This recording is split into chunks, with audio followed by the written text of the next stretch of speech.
We rode back to the west side in Berto's BMW sedan.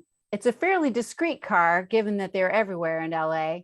Berto loves it because the paint job is such that the car changes color depending on how the sun hits it.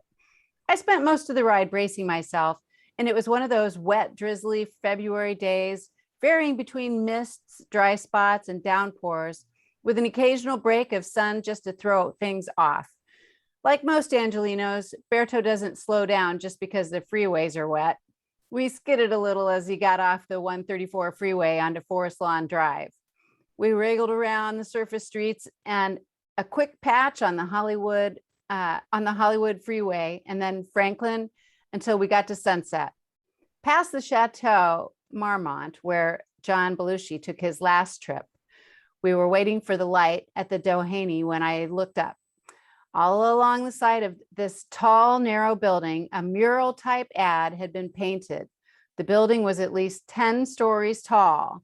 On a dark navy blue background was the figure of a man surrounded by a halo of white light. It was a 3/4 back view from about his hips up. His shirt was dark blue with white stripes, and it was one of those cowboy styles. You could see the curved edge of the yoke. He wore a white cowboy hat and held his microphone to his face. His free hand was raised over his head, either in a blessing or to greet the unseen fans he faced. Luke Winston, live in the US, in stores now, read the banner underneath. I loved that description. Anne Bannon, this is Anne Bannon, the author of Rage Issues, with me today. Hi, everyone. And we're talking about this awesome book, which I have on my app on my phone. So yeah, so many of the descriptions were great. I mean, I really felt like I lived in LA with all of the driving that your character does, talking on the phone constantly on the wall of drive. I mean, I've heard that it's like that there. It can be, yeah. And I've done it. I don't own a car now, but even when we do rent, sometimes it's like, oh, good, it attaches. Hi, honey. Yeah. So Rage Issues features a character named Daria Barnes, and she is a reluctant PI. Tell us a little bit about this book and about Daria. Well, Daria wants to produce plays. This is what she does. This is what she loves to do. The problem is, if you're producing plays in Los Angeles, especially, well, in New York too, it does get this way. There's the reality that it doesn't pay very well. Now, yes, if you're on Broadway or if you're doing some of the bigger houses in LA, and there are a few, quite a few actually. We have a very vibrant theater scene, not New York, admittedly, but we still have a vibrant theater scene. But especially in LA, because of the industry, and when I talk about the industry, I mean the motion picture, film, and TV, because it is actually our largest employer. I mean, it's not just, oh, it's these are my friends getting jobs. Okay. Yeah. So it's a very different thing. And there are a bunch of what are called 99 seat or smaller houses or theaters with 99 seats or fewer. And this is way more background than you need. The bottom line is they don't make money. They're considered economically unviable. So if people are going to act in them, and they happen to belong to the Actors Equity Union, they don't have to pay union scale. And this is a very good thing if you're an actor trying to make it in Los Angeles. So this is the world Daria comes from, and that she's putting on these plays so these actors can show off and hopefully get an agent or whatever. Yeah. Only she can't make a living at it. Now, she's done some acting. She's done a lot of these other things. So she's worked for a year in a battered women's shelter and just finally can't take it anymore and is complaining to her friend Berto. And this is in the scene immediately before what you read. Yeah. And Berto says, come on, you can work for me. I've been wanting you to work for me. Yeah. You're good at this. You can handle it. Well, then Luke Winston turns out to be her new client, or Berto's next client. And then all of a sudden, Berto is in a very suspicious auto accident. And so Daria is kind of like going, okay, they've got to keep the, she's kind of up against a rock and a hard spot because Berto had a bad year last year. He's got to, she has to keep the agency going as best she can. They've got this new case. Oh, crap. And then, gee, who's trying to kill Berto? Right. Right. This guy's got people lining up and taking numbers to kill him. So she has to find it. And so she's really kind of up against it, not realizing that, her skills are a little better than she thinks they are. And yet she still does something insanely stupid. So, it's just kind of fun. Yeah. Yeah. No, definitely really fun. And I suspect because she hangs out so much with Berto, that she has a really good sense of what she needs to do and everything. So she's trying to solve.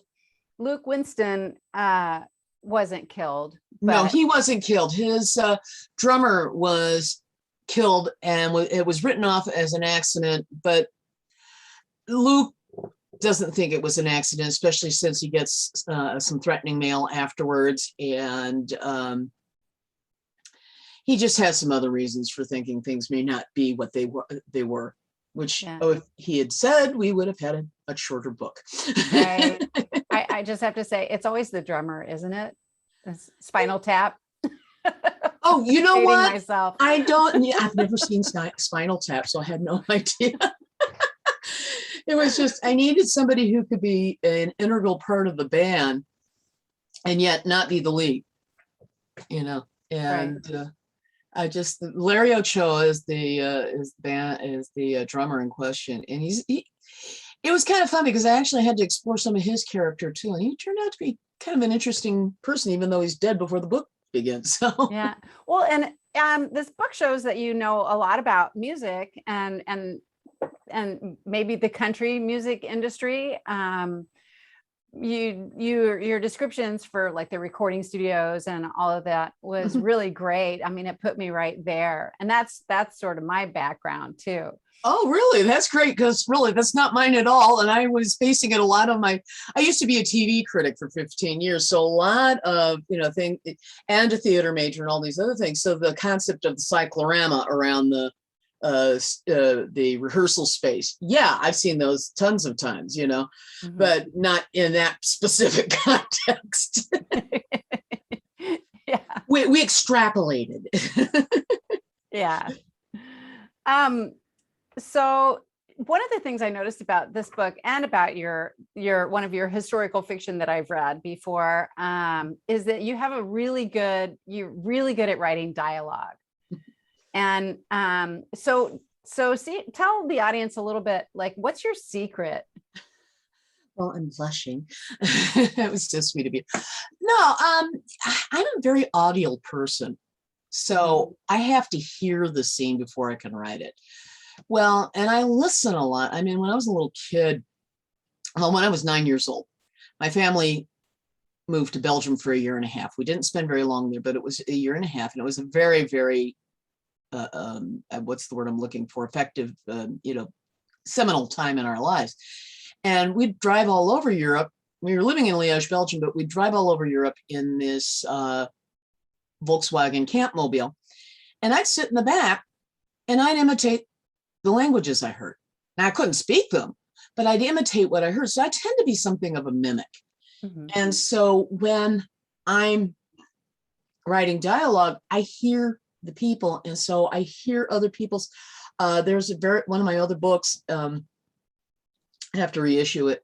Tiger, one of the characters, one of the things he does is if somebody's saying, a lot, he'll come after them saying, yeah, And there's another scene in that particular book where somebody is dropping the F-bomb every 3 words. And so Bob gets mad and drops the F-bomb every 2 words, It's just, so he will mimic their little speech weirdos. In a very passive aggressive way. No, he's, especially when the guys Yeah, oh, he's pissed. He's really pissed, and with good reason too. It's a long story. Anyway, but and that is one thing I do need to point out. My nice Victorian lady does not swear. Right. Daria strips paint off walls. Okay. Yeah. Let's just brace yourself. If you're expecting nice, it ain't happening in this book. Yeah. No, but it's not over the top. None of it was. It was, all in context to me. I mean, when people are angry, stuff flies, Yeah. And so when I'm not angry, stuff flies. Well, that too. Yeah. But that is very real dialogue to me too. And I think it's, to me, it's kind of weird that people are so put off by it. I mean, I get it, in the context that, you don't want children here or, language is powerful. I mean, that's the bottom line. And if you're going to have powerful language, the thing is, in the context of our day and age, you don't have that fear of foul language. Ergo, you really need to have foul language to make a point. Whereas in Victoria, in Los Angeles, 1870, you said, shut. Right. And believe it or not, dag nabbit was a euphemism for God damn it. Yeah. Yep. So go ahead. Yeah, no, I was going to go on to my next question. On your website, you've listed classes that you teach, and that's like everything from wine tasting to media literacy. That's a wide gamut. Well, I do a lot of different things. Yeah, no, I think as a creative person, it's great. It shows that you have a wide range of creative endeavors going on. Well, the media literacy, which has surprisingly gotten very, very important, was something that came out of my TV critic days. It was because there were a lot of these, reality shows that were anything but real. And how do you teach your kids to look at this, that, or the other thing and make an intelligent decision about it? And that was very, very important to me. And so that's where that came from. Wine is one of the things we do around here. My husband makes wine. He makes very good wine. And, there's a reason why, that's all a part of, it kind of runs through a lot of my stories. So, and we were doing a couple of talks together. And we were also doing a wine blog together. And that's kind of gone by the wayside since he went to grad school, but we're hanging on to it for the time being. Yeah, no, that's great. It's so cool. So with all that background, do you write what you know or what you want to know? A little of both, actually. Let's see.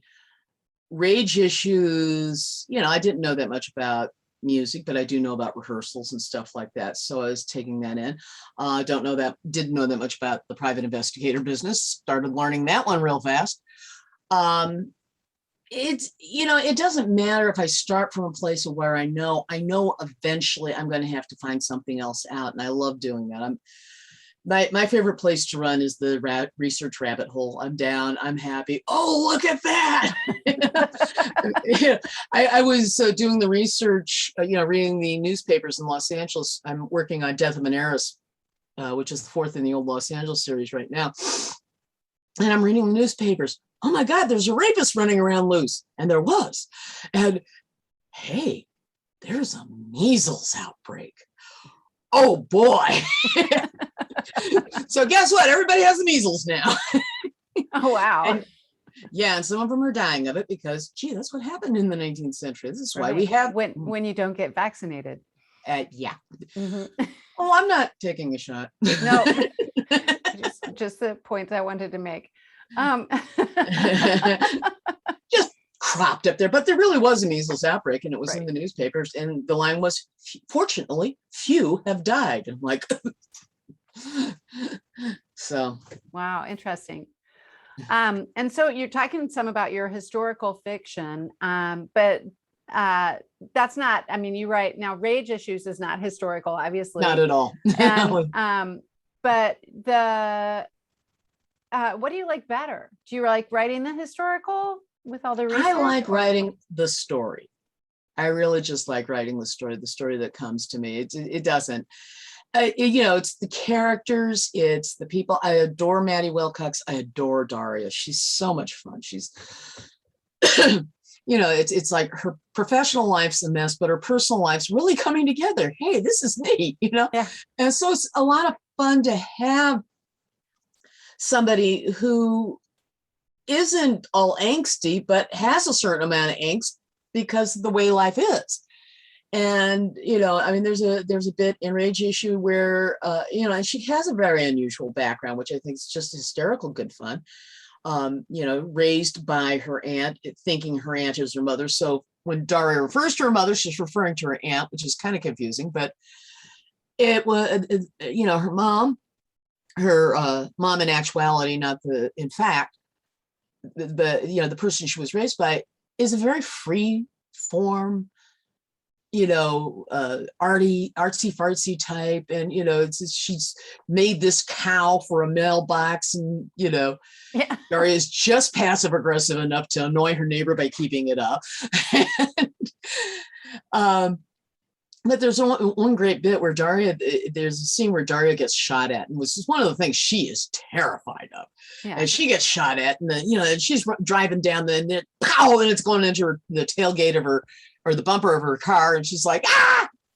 Yeah, I think I would be too. I would be too, that's scary. Yes. So she's hauling up the freeway, and of course, because it's taking long, she's been down in San Diego. Mom's talking about, or, oh no, it's after this, she visits her grandmother. Then she's talking to her mom about, I may have upset grandma. I'm so sorry. I don't mean to. No, honey, you're fine. But I just got shot at, Mom. I know, honey, but it's all right. Mom, are you smoking pot again? And this is Daria, on one hand, okay. And yet, she's just kind of out there, and she is prone to running off at the hip and doing some things that she shouldn't have done. Yeah. No, but she's so like a real person, somebody that you'd love to get to know. She is one of my more fun characters that way. Yeah. So are there going to be any more Daria Barnes books? Yeah, eventually. It's just finding the time. I'm working on it. I had a book that I was working on a little over a year ago called Running Away to Boston. That's actually a spinoff from this one of the tertiary characters.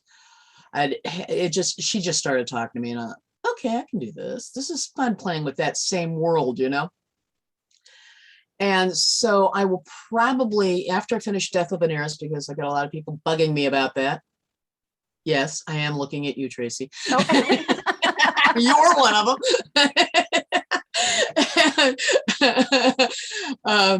But I've got to get that finished. And then I want to finish Running Away to Boston, because that's now there's, talking about what I know versus what I want to know. There are a lot of things I know about computers and hacking and stuff like that, but I don't know that much. So there's a lot of what I want to know about it. Mm-hmm. And although this one I have to be a little careful, I can't be too specific with the tech, because by the time the book comes out, it'll be obsolete. Yeah, one of the problems with writing that. But yeah, Running Away to Boston is going to be a very fun book. But again, it's about hacking and computer viruses, and I came up with what I think is a rather interesting way to nobble the economy. So it'll be fun. But yeah, but that's one of the things. But there will be a Rage issues. I spent too many years as a TV critic not to go to the press tour scenario. It's not obviously going to be, it's going to be a takeoff on that, but right now it's all virtual anyway. But yeah, there is a junket called the Television Critics Association Press Tour, and that will, that particular thing will reflect some of my experiences, not necessarily as I had, as I experienced them, but it won't necessarily be. I don't want to get sued. Okay. Yeah.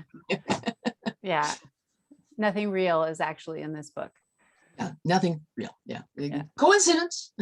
Yeah. Well, it's been really great talking to you, Anne. Oh, thank you. Yeah. Great talking to you. I hope I didn't embarrass you. No, not at all. Let readers know where they can find you. You can always find me at AnneLouiseBannon.com. That's ANNE. Please don't forget that E. Louise, Louise, Bannon, B as in boy, A, N as in Nancy, N as in Nancy, O-N. You can always find me there. You can find me on the Blackbirds page, under the Blackbirds, and working a lot behind the scenes. Yes. Thank you very much. No, thank you. It's been a trip, and it's been fun. You guys are such a blessing in so many ways. So there's that. And where sign up for Anne's newsletter because it's awesome. And she's always giving new chapters to other things that she's writing. Hints of that and lots of cute pet pictures. Yeah. And if you sign up for the Blackbirds newsletter, you can get Rage issues at 30% off discount in our latest newsletter, which came out this month. Yeah.